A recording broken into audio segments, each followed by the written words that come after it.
فَلَنَسْأَلَنَّ الَّذِينَ أُرْسِلَ إِلَيْهِمْ وَلَنَسْأَلَنَّ الْمُرْسَلِينَ.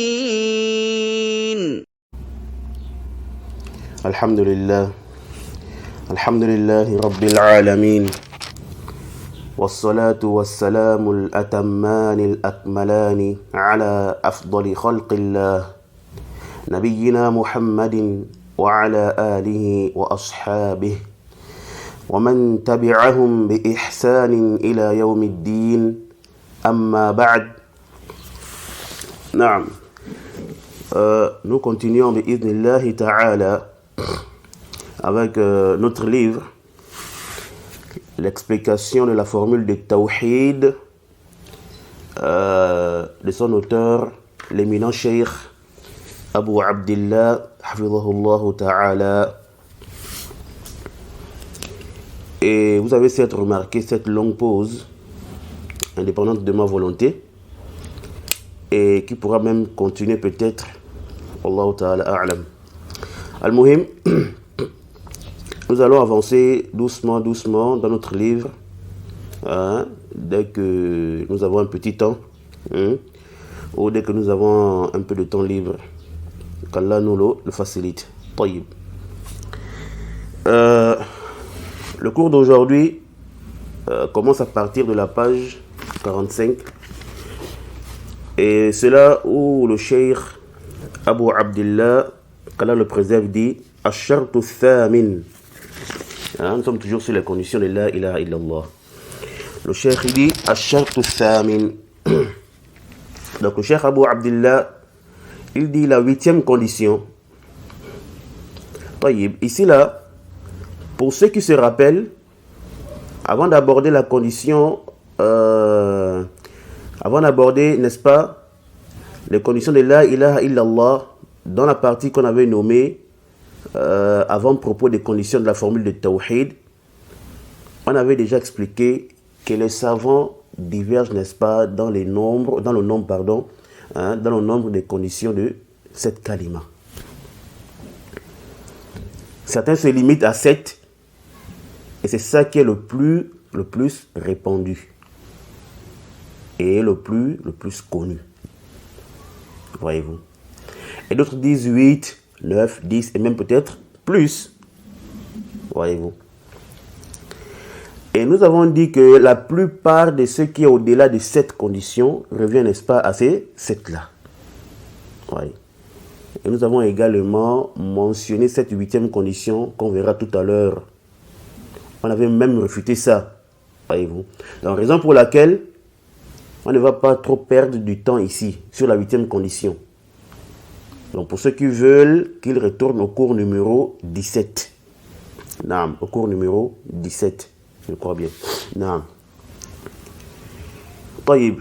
Le Cheikh Abu Abdillah, hafidhahullah ta'ala, il dit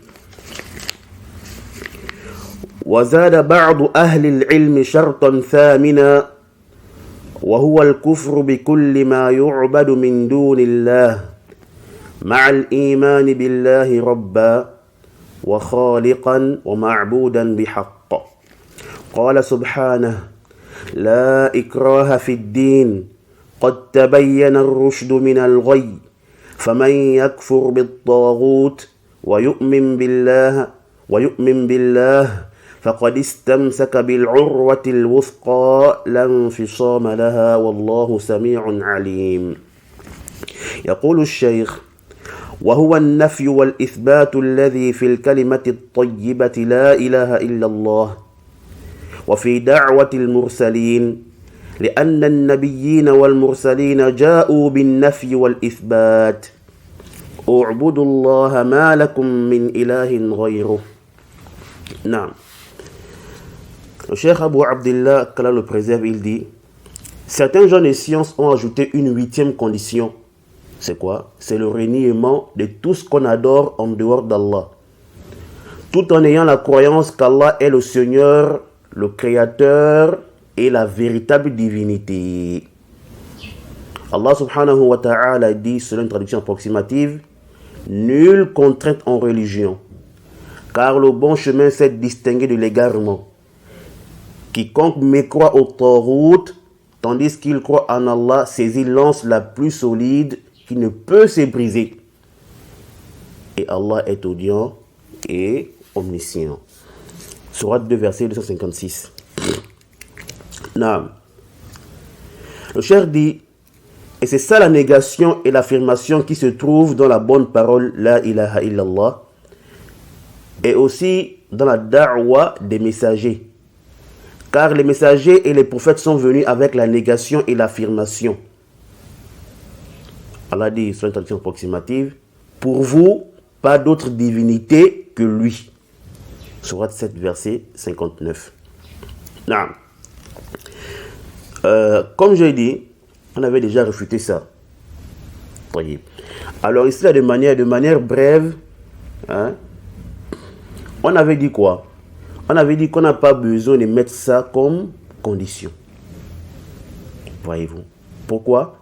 Car c'est comme a dit, n'est-ce pas, le cheikh lui-même ici, là, hein, le cheikh Abu Abdillah. Qu'est-ce qu'il a dit? Il a dit, ceci est la négation et l'affirmation qui est dans cette formule-là. Voyez-vous. Alors qu'on a vu quoi? On a vu que cette négation et affirmation sont les piliers de la ilaha illallah. Voyez-vous. Sans lesquels cette parole ne peut être acceptée. Ou, non, elle n'est pas acceptée. Hein, sans lesquels, sans ces piliers-là, cette parole-là ne peut pas être acceptée. Ouais, sur lesquels cette parole-là repose. Et ce sont quoi? Les piliers de la ilaha illallah. L'affirmation et la négation là sont l'essence sont l'essence de cette parole. Donc on ne peut plus mentionner ça comme condition, voyez-vous. Sinon on va mentionner la négation et l'affirmation comme pilier et ensuite venir encore les mentionner comme condition. Vous voyez que ça c'est une répétition. Voyez-vous. Et ça peut même être confus pour certaines personnes. Et également, il y a une différence entre la condition et le pilier d'une chose. Vous voyez. Et on a largement expliqué ces définitions-là. On a aussi expliqué la différence entre la condition, le pilier et la cause. Voyez-vous. Donc, il n'est pas possible, selon l'avis juste, de mentionner encore la négation et l'affirmation comme condition. Wadih. Et la partie témoignante dans le verset 256 de la sourate 2 là, qu'a mentionné le cheikh Abu Abdillah, c'est là où Allah dit Faman yakfur bil-taghut wa yu'min billah. Voyez, quiconque mécroit au taghut et croit en Allah. Et ceci s'applique typiquement, n'est-ce pas? Ça s'applique typiquement sur la parole de Tawhid, la ilaha illallah. Dans le sens et dans l'ordre. Naam. Car dans la ilaha illallah, la première partie qui est la ilaha, c'est elle la partie négative. Et c'est par elle qu'on commence. Dans le verset aussi, Allah a commencé par quoi? Par la négation en disant quiconque mécroit au Taghut. Donc il faut faire quoi? Renier ces fausses divinités. Il faut mécroire d'abord, n'est-ce pas, à ces divinités-là. Donc ça veut dire quoi? Que tu as renié le droit d'adoration à toute autre divinité excepté Allah Jalla wa Ala. Et la deuxième partie de la ilaha illallah, c'est quoi? Illallah, qui est la partie affirmative, qui correspond également à la deuxième partie du verset, là où Allah dit « Et crois en Allah, wa yu'min billah ». C'est-à-dire, après avoir renié le droit d'adoration au Taghut, à toute fausse divinité, tu affirmes que c'est Allah Jalla wa Ala seul qui a ce droit-là. Celui seul qui mérite l'adoration dans toutes ses formes. Voyez-vous? Donc la concordance, ici il y a quoi? Il y a la concordance, n'est-ce pas, entre le verset et la kalimat tawhid. Donc la concordance, elle est claire. Voyez-vous? La négation d'abord, ensuite l'affirmation. C'est pourquoi certains savants disent quoi? Que ce verset-là est le meilleur verset qui puisse expliquer la kalima tawhid. Car les deux sont concordants dans le sens et dans l'ordre. Wadih. Et parmi les profits qu'il y a dans le fait que la négation dévance l'affirmation, c'est qu'il faut quoi? Renier toutes ces fausses divinités, les délaisser. Ensuite, affirmer et attribuer toute l'adoration à Allah. Car si tu affirmes seulement, alors que tu n'as pas renié et délaissé ces fausses divinités-là, tu n'auras pas attesté la ilaha illallah. Et aussi, si tu renies ici, tu renies ici et affirmes, mais après tu retournes à ces fausses divinités-là, tu auras fait quoi? Tu auras annulé ton islam. Voyez-vous? Et aussi, il est plus facile d'affirmer une chose que de la renier et se désavouer d'elle. Oui. Car ce qui est voulu ici par négation, c'est quoi? Ce qui est voulu par négation, c'est quoi? Ce n'est pas un simple mot qu'on prononce là, mais c'est aussi l'acte. Il faut que tu te débarrasses complètement de toute fausse divinité. Il ne suffit pas de le dire par la langue. Non. Il faut que tu le réalises par tes actes aussi. Voyez-vous. Il faut que tu aies la croyance. Il faut que tu aies la croyance que ce sont réellement des fausses divinités et que tu te débarrasses d'eux, tu les désavoues. Donc la négation ici demande un peu plus d'effort que l'affirmation. Voyez-vous. Mais bien que l'affirmation, n'est-ce pas aussi, n'est pas un vain mot. Il faut aussi avoir la croyance que c'est Allah la vraie divinité. Et le prouver par quoi? Par tes actes, en lui vouant tout culte. Excusez-moi. Et cette négation-là, cette négation et affirmation vont de pair. L'une ne peut exister sans l'autre. Pas de négation sans affirmation et pas d'affirmation sans négation. Il faut absolument quoi? Les deux. Car les deux sont des piliers de cette parole-là. Elles sont quoi? Elles sont son essence. Cette parole-là est bâtie et fondée sur ces deux piliers. C'est clair? Oui. Le Cheikh Abu Abdillah, là le préserve, il dit وعن طارق بن أشيم قال سمعت رسول الله صلى الله عليه وسلم يقول من قال لا إله إلا الله وكفر بما يعبد من دون الله حرم ماله ودمه وحسابه على الله رواه مسلم. Le cheikh dit, d'après Tariq ibn Ashyam, qu'Allah l'agrée, qui a dit, j'ai entendu le messager d'Allah sallallahu alayhi wa sallam dire, celui qui dit la ilaha illallah et mécroit à ce qu'on adore en dehors d'Allah. Celui qui dit la ilaha illallah et mécroit à ce qu'on adore en dehors d'Allah, ses biens et son sang deviennent sacrés et son compte appartient à Allah. Apporté par l'imam Muslim, le hadith numéro 23. Et on avait déjà vu ce hadith-là. Ce hadith-là, on l'avait déjà vu. Donc ici, la partie témoignante, c'est quoi? C'est que le prophète sallallahu alayhi wa sallam, après avoir dit, celui qui a dit la ilaha illallah, il ne s'est pas limité à ça. Non. Il a ajouté, quoi? Il a ajouté ici, là, et mécroit à ce qu'on adore en dehors d'Allah. Voyez-vous. Donc ici, là, pour que les biens et le sang de la personne deviennent sacrés, il faut quoi? Il faut également qu'il mécroit aux fausses divinités. Raison pour laquelle ils ont dit que ceci est une condition de la ilaha illallah. Voyez-vous. Ça, c'est leur argumentaire. Mais sauf que nous disons ici que ceci n'est pas juste. Vous voyez. C'est comme nous avons dit au préalable. Non. Et aussi le fait que le prophète sallallahu alayhi wa sallam ait ajouté la mécréance aux fausses divinités, cela ne veut pas dire que c'est une condition là.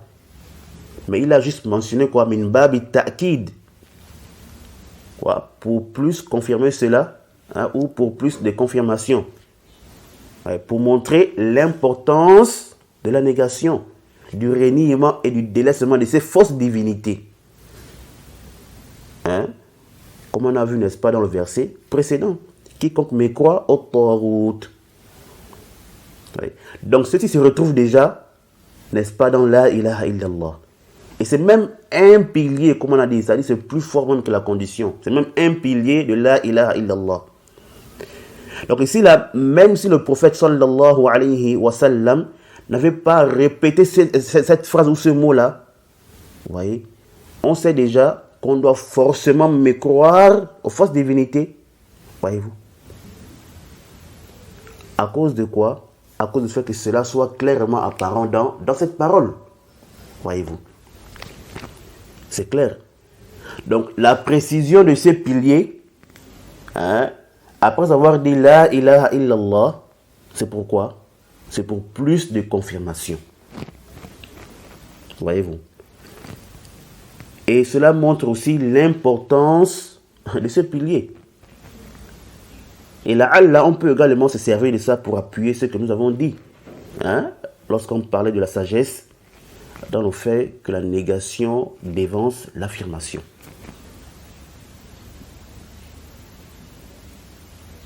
Car c'est comme nous avons dit, ce n'est pas une chose qui est facile à faire, disons pour certaines personnes.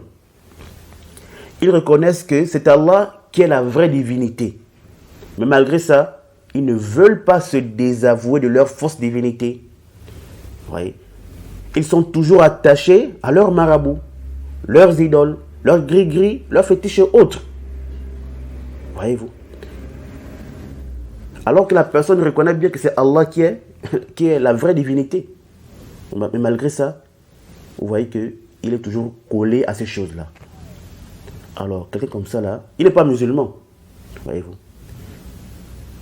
Si dans son cœur, dès le départ, il n'est pas d'accord, il n'est pas prêt à délaisser ces fausses divinités-là, vous voyez, il reconnaît que c'est Allah qui est la vraie divinité, mais il ne veut pas laisser ces fausses divinités. Alors lui, là, il n'est même pas musulman, voyez-vous. Même s'il atteste. Sauf que nous, on va dire quoi? Qu'il est musulman. Comme vous le savez, on a parlé de ça, on juge selon l'apparence. Donc, s'il atteste la ilaha illallah, on juge qu'il est musulman jusqu'à ce que nous voyons de lui ce qui annule son islam. Mais si on ne voit rien de lui qui annule son islam, alors nous on juge selon l'apparence. Donc pour nous, il est musulman. Même si le jour dernier, sa shahada ne lui sera d'aucune utilité. Car il n'a pas accepté en réalité. Il n'a pas accepté de renier et de délaisser les fausses divinités. Vous voyez? Parce qu'ici, c'est un pilier, il faut forcément ça. Vous voyez? Donc nous, on ne connaît pas ce qui est caché en lui. Et c'est pratique qu'il faisait ou qu'il fait en secret. Mais Allah, celui qui connaît l'apparent et le caché, n'est-ce pas, il connaît ce que cette personne-là cachait en elle, comme mécréance. Et ce qu'elle faisait aussi en cachette, comme mécréance. Voyez-vous. Bref, tout ceci nous montre l'importance, n'est-ce pas, de ce pilier-là. Raison pour laquelle le prophète, alayhi salatu wassalam, l'a répété ici. Il l'a rementionné de manière spéciale. À cause de ce que nous avons mentionné. Wallahu ta'ala a'lam. Na'am. Ensuite, le cheikh Abu Abdillah, il a mentionné les vers de poésie qu'on avait même mentionné aussi lorsqu'on avait parlé de ceux qui ont pris le fait de mécroire aux fausses divinités comme 8e condition. Ouais. Et on avait dit là-bas aussi qu'on ignore l'auteur de ces vers. Mais sauf que certains savants le mentionnent ou les mentionnent dans leurs livres. Et le cheikh Ibn Baz, rahimahullah ta'ala, avait même dit qu'il avait entendu ces vers-là de leur cheikh Sa'd ibn Hamad al-Atiq, rahimahullah. Naam. Donc le cheikh il dit ici وهذه الشروط الثمانية جمعت في هذين البيتين علم يقين وإخلاص وصدقك مع محبة وانقياد والقبول لها وزيد ثامنها الكفران منك بما سوى الإله من الأوثان قد أولها. Il dit ici, ces 8 conditions sont regroupées dans ces vers: la connaissance, la certitude, la sincérité et ta véracité avec amour, soumission et l'acceptation. Une 8e a été ajoutée, c'est le fait que tu mécrois à toute divinité en dehors d'Allah. Naam. Et à la sahih, comme nous avons dit, ceci n'est pas une condition, mais plutôt un pilier. Voyez-vous. C'est un pilier de quoi? De la ilaha illallah. Taïb. Alors après ça, le cheikh Abu Abdillah, qu'Allah le préserve, il a rapporté d'autres personnes une 9e condition. Oui. Il a mentionné ici là, d'après certaines personnes, une 8e condition. Une 9e condition. Il dit وَهُنَالِكَ شَرْطٌ لِمَنْ قَدَرَ فَيَكُونُ شَرْطًا تَاسِعًا عِنْدَ الْقُدْرَةِ وعليه فتكون الشروط 9 جمعت في هذين البيتين شروطها لمن بقدرة نطق علم يقين وانقياد وصدق والحب والإخلاص والقبول كفر بطاغوت ما أقول. يقول فالشرط التاسع على هذا هو النطق بها. نعم. Il dit, il y a une autre condition pour celui qui a la capacité. Ceci est donc la 9e condition, si on a la capacité. Voyez-vous. Par rapport à ça, les 9 conditions sont réunies dans les vers de poésie suivants. C'est quoi? Et ces conditions, ces conditions sont pour celui qui a la capacité, prononciation, connaissance, certitude, soumission, véracité, amour, sincérité, acceptation, aimer croire au Tawhut. Comprends donc ce que j'ai dit. Non. J'ai dit par rapport à cela, la 9e condition, c'est donc quoi? La prononciation. C'est-à-dire prononcer cette parole par la langue. Yani dire la ilaha illallah. C'est clair?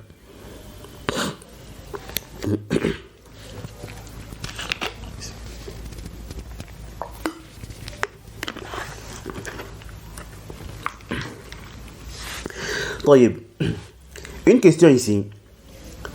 Peut-on considérer cela comme condition?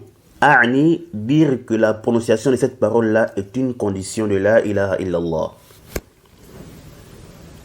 Est-ce que ici, le nutq bi shahada est une condition? Oui ou non? Nous disons non.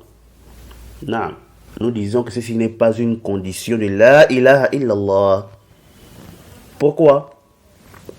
Car si vous vous rappelez bien, lorsque nous avons défini le mot ash-shahada, l'attestation, nous avons dit quoi? Nous avons dit que l'attestation est appelée attestation que si elle est constituée de quoi? Si elle est constituée de 3 choses. La connaissance, la véracité et l'information. L'information, yani la prononciation. On avait apporté la parole de Ibn Faris qui disait que le shin, le ha et le dal du mot ash-shahada sont d'une même origine qui indique la connaissance, l'information et l'assistance. Qui veut dire quoi? La véracité ou la sincérité. La véracité ou la sincérité qui se trouve en une personne. ou même dans une chose palpable.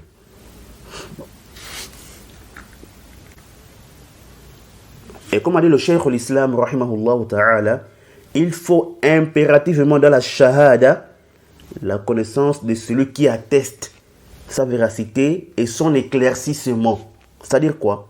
C'est-à-dire que celui qui atteste doit forcément avoir connaissance de ce qu'il atteste. Il doit aussi être véridique dans sa shahada. Et il doit l'éclaircir, yani, par la langue. Donc il doit la prononcer. Le Cheikh l'Islam dit, le but de l'attestation, le but de l'attestation ne peut être acquis sans ces trois choses-là. Vous voyez? Le but de la shahada, de la ilaha illallah, ne peut être acquis sans ces trois choses-là. On va maintenant Al-Fatawa au tome 14, à la page 187. Non. Donc ici, là, pour qu'on dise que quelqu'un a attesté, il faut quoi? Il faut que son attestation comporte ces trois choses-là. Parmi lesquelles, la prononciation. Vous voyez? Ces trois choses-là sont quoi? Sont l'essence de la shahada. La shahada, donc elle-même renferme déjà la prononciation. Donc on n'a plus besoin d'énumérer ça comme condition. On ne peut pas conditionner une chose en soi-même. Vous voyez? Par exemple, on ne peut pas dire la condition de validité de l'ablution, c'est l'ablution. Ou encore dire la condition de validité de la prière, c'est la prière. Non. C'est pourquoi dans les conditions de la prière, par exemple, on mentionne autre chose. Et la prière elle-même ne figure pas dans les conditions. Voyez-vous? Donc, c'est de cette manière-là que nous disons quoi? Qu'on ne doit pas conditionner la prononciation de la shahada. Vous voyez? Car ici, comme on a dit, l'attestation même désigne déjà la prononciation. Elle renferme déjà cela. Elle implique qu'on doit la prononcer. Voyez-vous? Mais ceux-là qui ont compté la prononciation de la ilaha illallah comme condition, ils se sont basés sur quoi? Ils se sont basés sur le fait que prononcer la ilaha illallah par la langue soit une condition. Pourquoi? Pour que quelqu'un devienne musulman. Et aussi que la foi est constituée de quoi? De la croyance, parole et acte. Croyance, parole et acte. Voyez-vous? Alors que non, là n'est pas le débat. Car nous sommes tous unanimes sur cela. Naam. Nous sommes tous unanimes sur cela. Yani, nous les gens de la sunna. Mais où est le problème? Où est le problème? Le problème c'est que là nous sommes en train de parler des conditions de validité.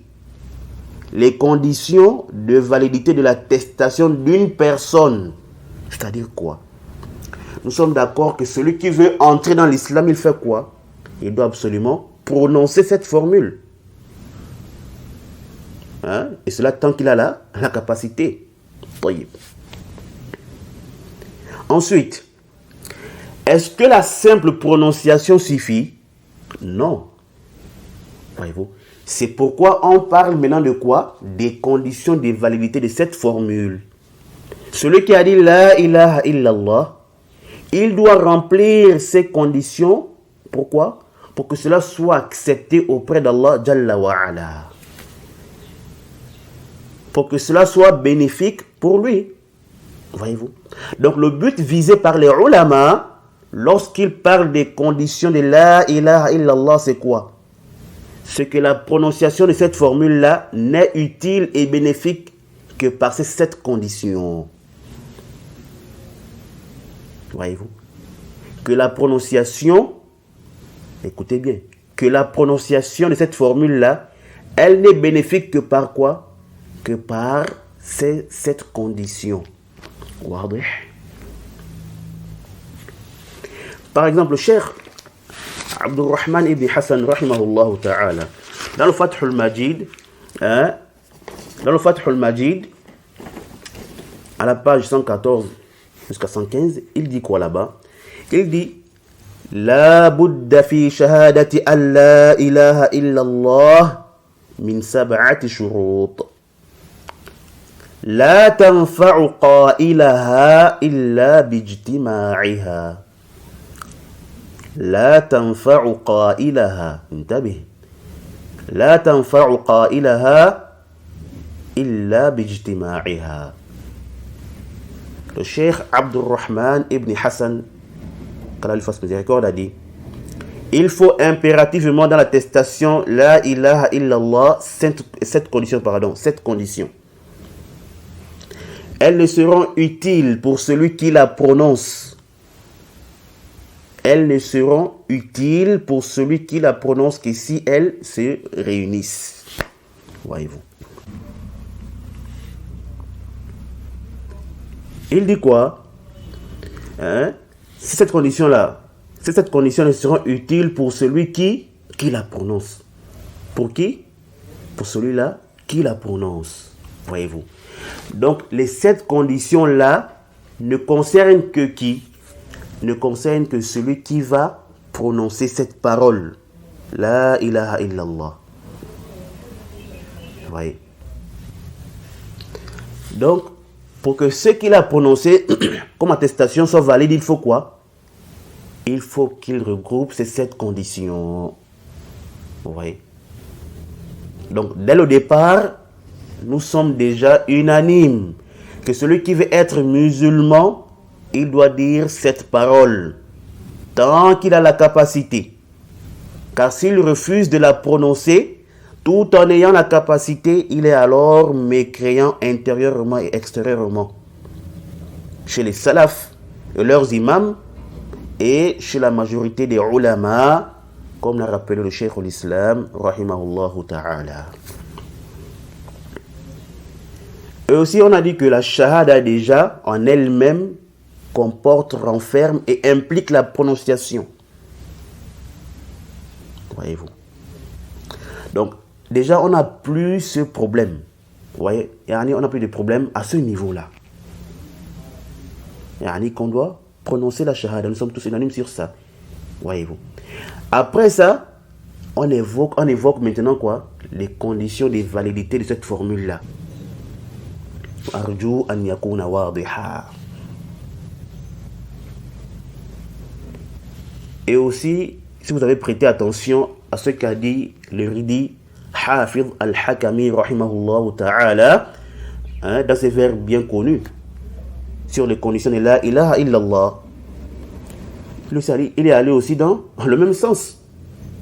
Voyez-vous. Il a dit quoi là-bas? Il dit وبشروط سبعة قد قيدت وفي نصوص الوحي حقا وردت فإنه لم ينتفع قائلها بالنطق إلا حيث يستكملها فإنه لم ينتفع قائلها بالنطق إلا حيث يستكملها ثم ذكرها. Le Cheikh Hafidh al-Hakami, qu'Allah lui fasse miséricorde, il dit c'est par cette condition qu'elle a certes été restreinte. La formule de la ilaha illallah. Elle est restreinte par quoi? Elle est restreinte par cette condition. Ouais. Il dit elles sont véritablement venues dans les textes de la révélation. Ensuite, il a dit quoi? Écoutez bien ce qu'il dit. Celui qui la prononce ne bénéficiera de sa prononciation que s'il les réunit toutes. Ensuite, il les a mentionnées. Donc, ici, là, c'est la même chose que le Cheikh Hafidh dit ici. Que ces conditions-là ne seront utiles que pour celui qui la prononce. Et que celui qui la prononce ne bénéficiera pas de sa prononciation tant qu'il n'a pas regroupé les 7 conditions. C'est clair?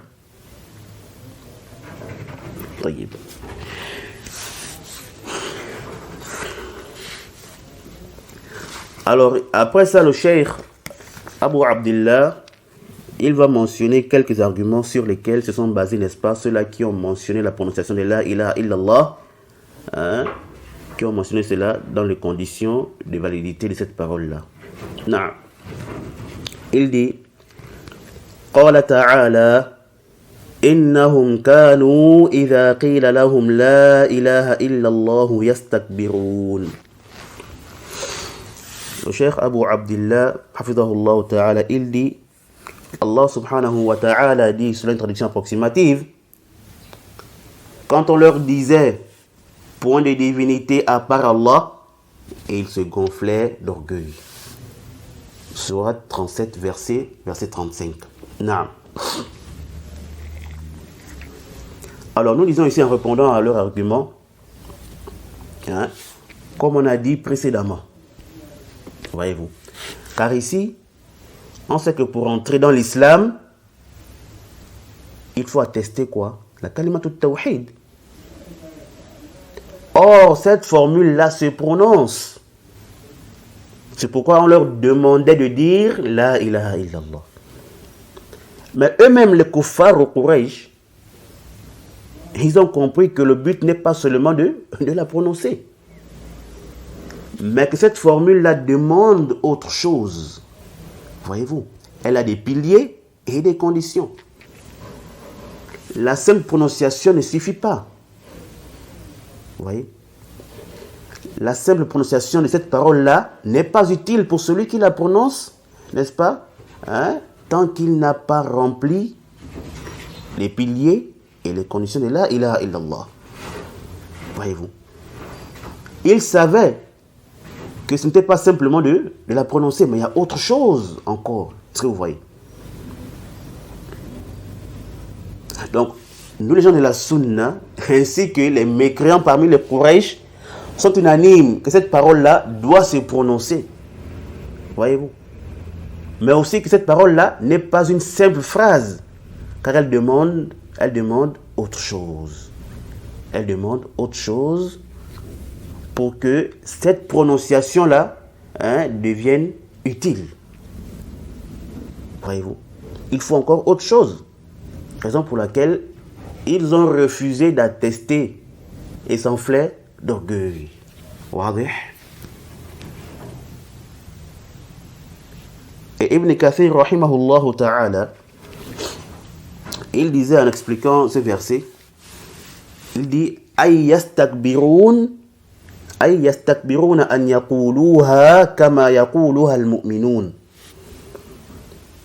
Ay yastakbiruna an yaquluha kama yaquluha al-mu'minun. Ibn Kathir, rahimahullah ta'ala, il dit, c'est-à-dire quoi? Il s'enorgueillissait de la dire comme les croyants la disent. Il s'enorgueillissait de la dire comme les croyants la disent. C'est-à-dire quoi? Yani, ces mécréants de Quraysh, ils s'enflaient d'orgueil. Pourquoi? Parce qu'ils ne voulaient pas prononcer cette parole-là comme les croyants la prononcent. Ils ne voulaient pas dire cette parole-là comme les croyants la prononcent.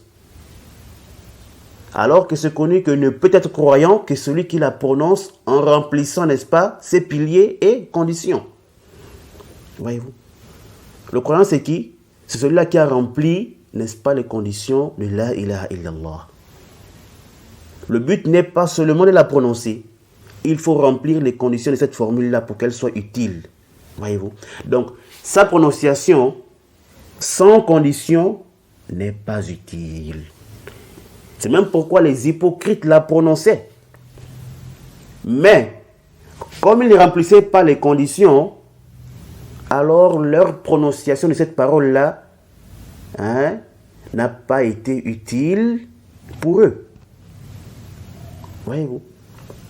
Donc, à partir de là, on comprend bien que la prononciation est une chose. Naam. La prononciation est une chose. Et les conditions de validité de cette formule-là, qui a été prononcée, n'est-ce pas, en est une autre. Voyez-vous? Il faut bien comprendre ça. Naam, il faut bien bien comprendre ça et bien faire la différence. Naam. طيب. Le Cheikh Abu Abdullah, hafidhahullah ta'ala, il dit وعن أبي هريرة رضي الله تعالى عنه قال قال رسول الله صلى الله عليه وسلم أمرت أن أقاتل الناس حتى يقولوا لا إله إلا الله فمن قال لا إله إلا الله فقد عصم مني نفسه وماله إلا بحقه وحسابه على الله. Le Cheikh Abu Abdullah hafidhahullah ta'ala, il dit d'après Abu Huraira, qu'Allah l'agrée, il dit que le prophète sallallahu alayhi wa sallam a dit: j'ai été ordonné de combattre les gens jusqu'à ce qu'ils disent la ilaha illallah. Celui qui dit la ilaha illallah aura protégé de moi son âme et ses biens, sauf pour son droit. Et son compte appartient à Allah. Apporté par les deux cheikh Al-Bukhari numéro 2946 et Muslim numéro 21.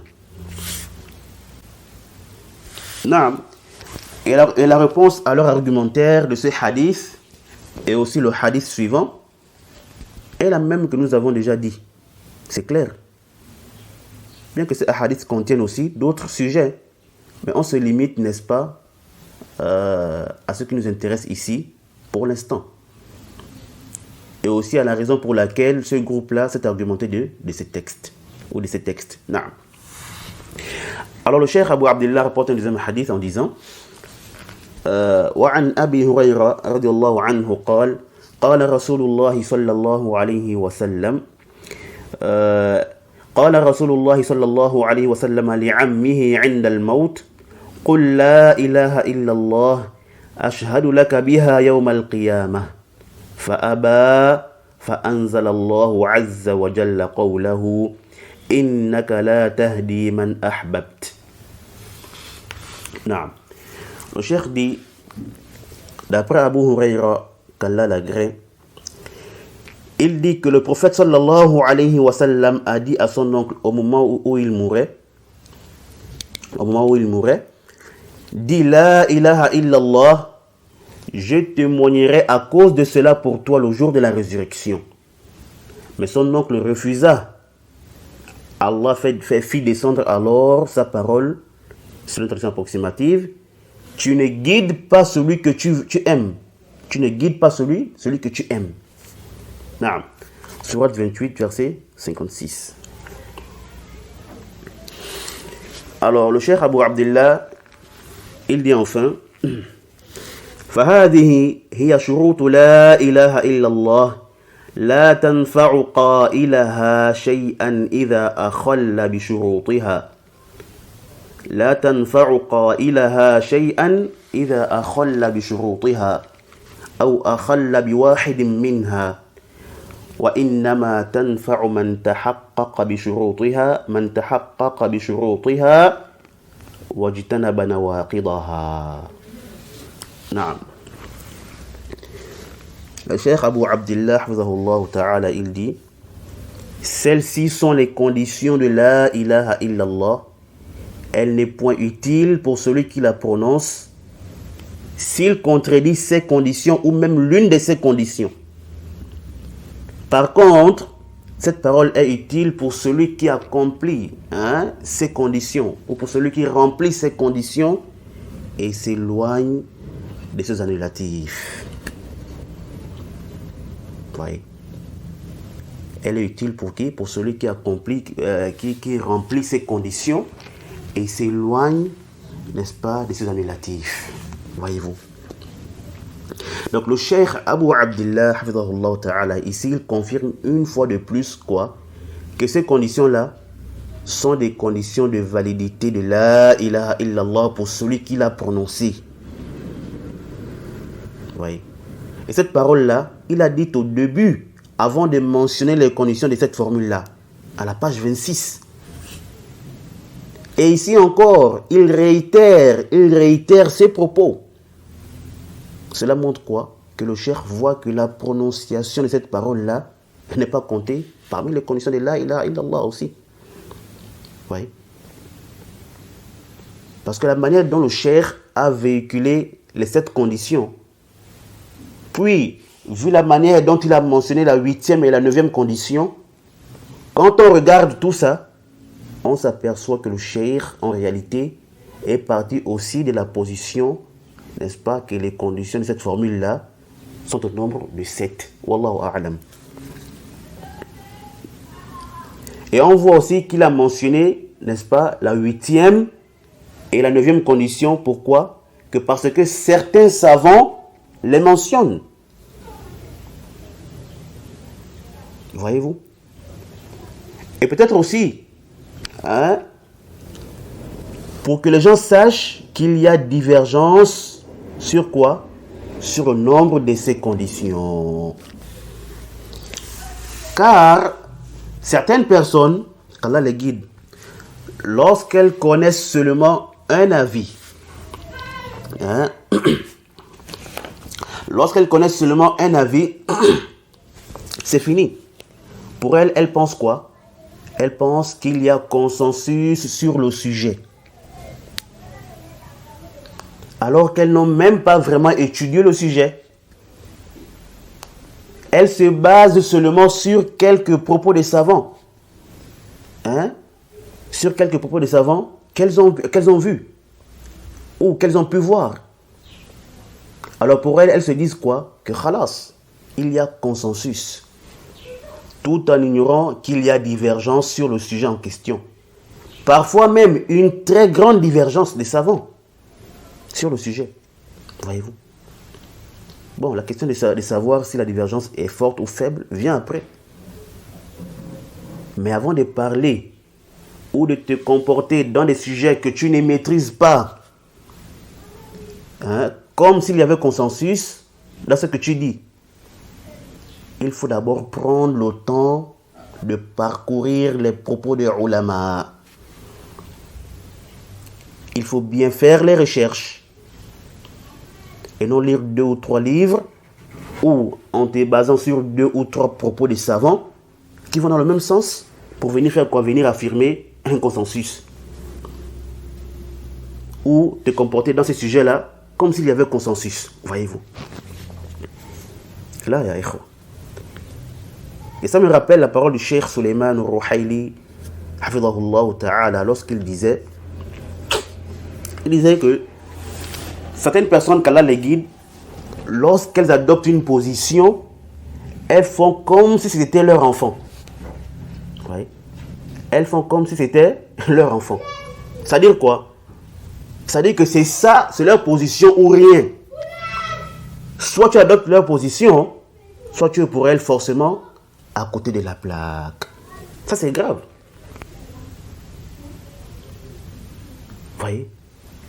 Certains se comportent comme ça, même dans les questions légères, dans lesquelles la divergence est permise.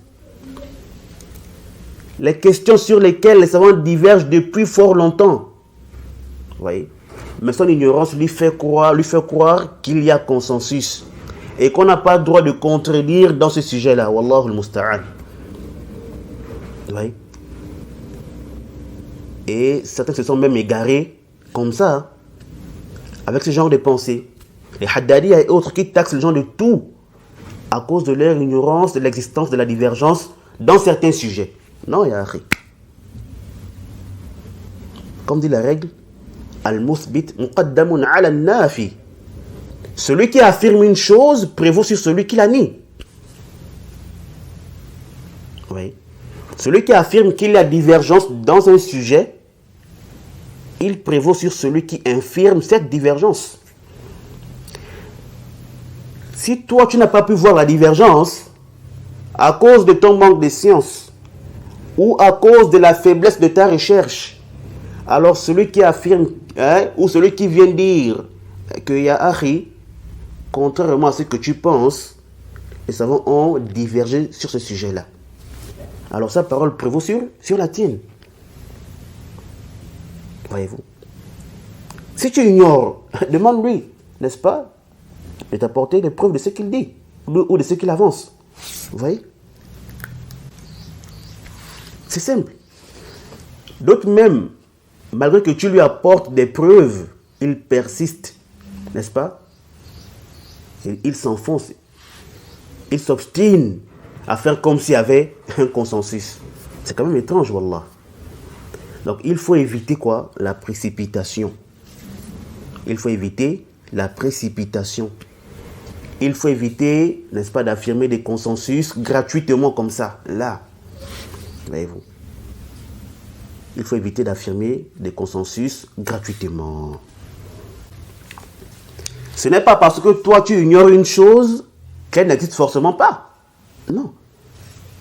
Ton ignorance de l'existence d'une chose n'implique pas l'inexistence de la chose. Oui. Ton ignorance de l'existence d'une chose n'implique pas l'inexistence de la chose. C'est pourquoi vous voyez beaucoup de ulama, ils préfèrent parler avec précaution, avec réserve. Ils te disent quoi? Ils te disent par exemple, je ne connais aucune divergence dans ce sujet. Ou nous ne connaissons aucune divergence en cela. Ou encore, il n'y a aucune divergence dans ce sujet-là, selon ce que je sais, selon mon niveau de connaissance ou les termes de ce genre. Voyez-vous? Et qui disent ça, parfois ce sont des grands savants qui ont vraiment la maîtrise dans ce sujet-là. Ils connaissent les questions dans lesquelles il y a divergence et dans lesquelles il n'y en a pas. Vous voyez? C'est parfois des savants, vérificateurs, des muhaqqiqoun. Voyez-vous? Vraiment, qu'Allah nous facilite la bonne compréhension de cette religion. La sincérité dans les paroles et les actes. C'est vraiment étonnant, quoi. Et ce que je vous dis là, ce n'est pas des choses nouvelles, là. Mais c'est des comportements qui existent chez certains depuis longtemps. Depuis longtemps. Le cheikh l'Islam, rahimahullah ta'ala, il a même évoqué dans son livre Al-Iman al-Kabir, hein, à la page 200 de l'édition Darul Asima, c'est un seul gros tome. Non. Le cheikh dit, le cheikh l'Islam il dit, ولكن من الناس من لا يعرف مذاهب أهل العلم. من الناس من لا يعرف مذاهب أهل العلم وقد نشأ على قول لا يعرف غيره فيظنه إجماعا.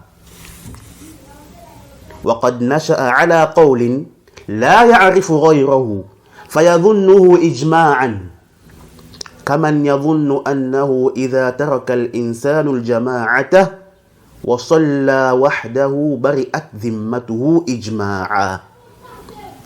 وليس الأمر كذلك، بل للعلماء قولان معروفان في إجزاء هذه الصلاة، وفي مذهب أحمد فيها قولان، إلى آخر كلامه. الشيخ الإسلام qu'Allah fasse miséricorde, il dit quoi ici? Il dit, mais il y a parmi les gens ceux qui ne connaissent pas les madhahib, les doctrines ou les avis, les gens des sciences. Ils ont grandi sur une parole. Ils ne connaissent autre que cette parole. Ils ne connaissent autre que cette parole. Ils pensent alors que c'est un consensus. Vous voyez? Ils ont grandi sur une seule parole. Donc, ils ne connaissent autre que cela. Alors, ils pensent que cela est un consensus. Le cheikh dit, comme le cas de celui qui pense que si quelqu'un délaisse la prière en groupe et qu'il prie seul, il s'est acquitté alors de son droit par unanimité. C'est-à-dire quoi? Que la personne se dit que si une personne ne fait pas la prière en groupe, mais la fait seule, hein? Comme la seule parole qu'elle connaît, c'est quoi? C'est que quelqu'un comme ça, sa prière est acceptée. Alors elle se dit que ceci est un consensus et que tous les savants sont d'avis que celui-là, sa prière est valide. Voyez-vous? Elle se dit que la position qu'elle connaît là, c'est la position de tout le monde. C'est la position de tous les savants et qu'il n'y a pas de divergence dans ce sujet. Voyez.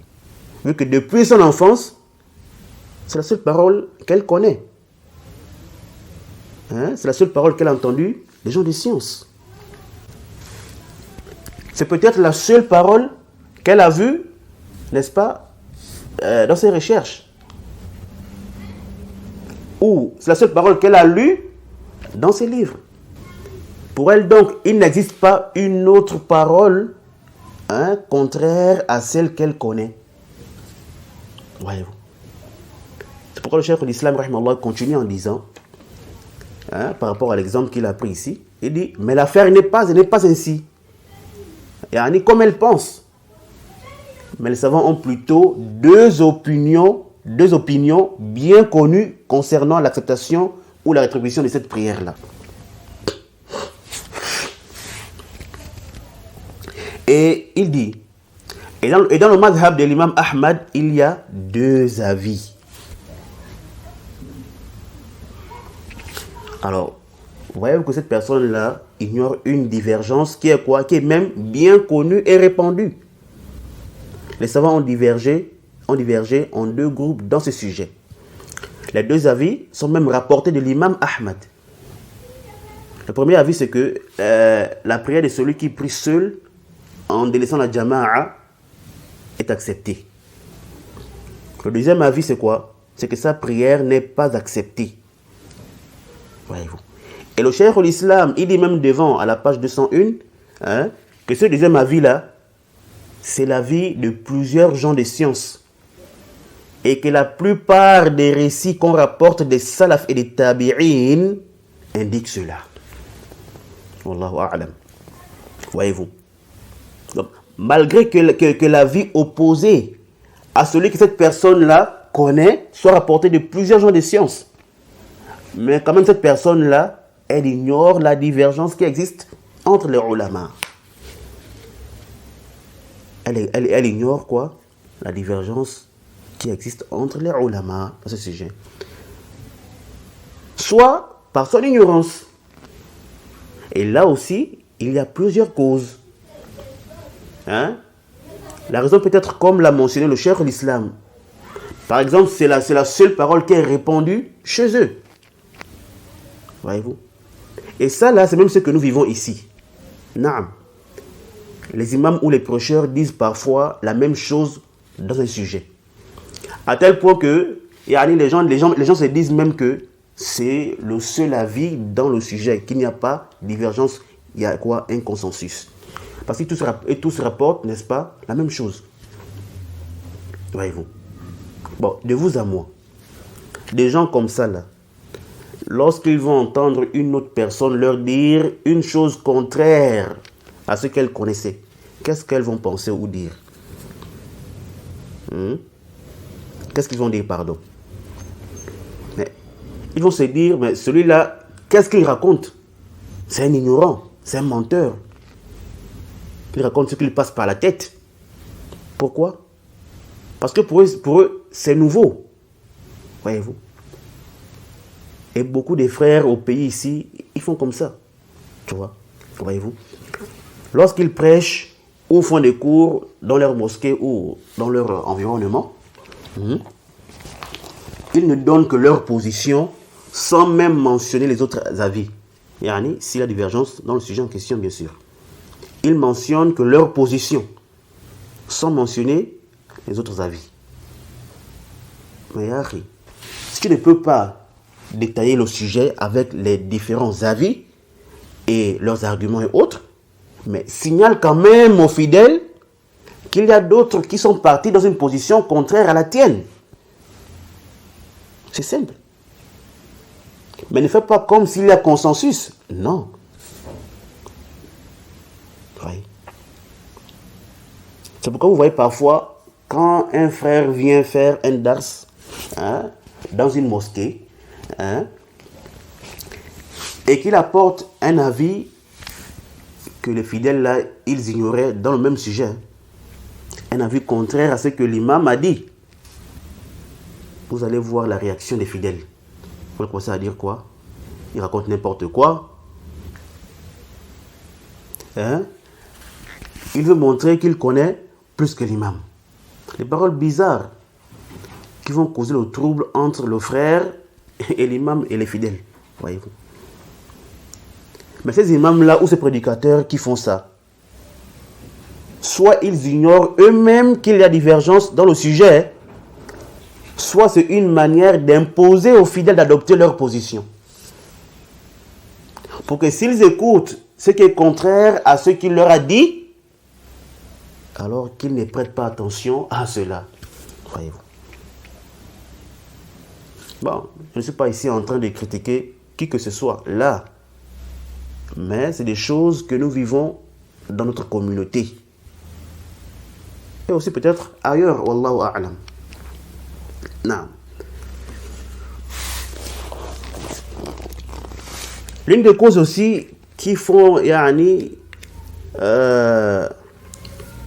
font en sorte que certains gens se comportent dans les questions à divergence comme s'il y avait consensus, il y a le fait que certaines personnes se précipitent à donner des jugements. Voyez-vous. Ils ne prennent pas le temps de bien faire les recherches. Ils ne prennent pas le temps de parcourir les livres, les propos des savants. Voyez-vous. Voici l'autre là-bas,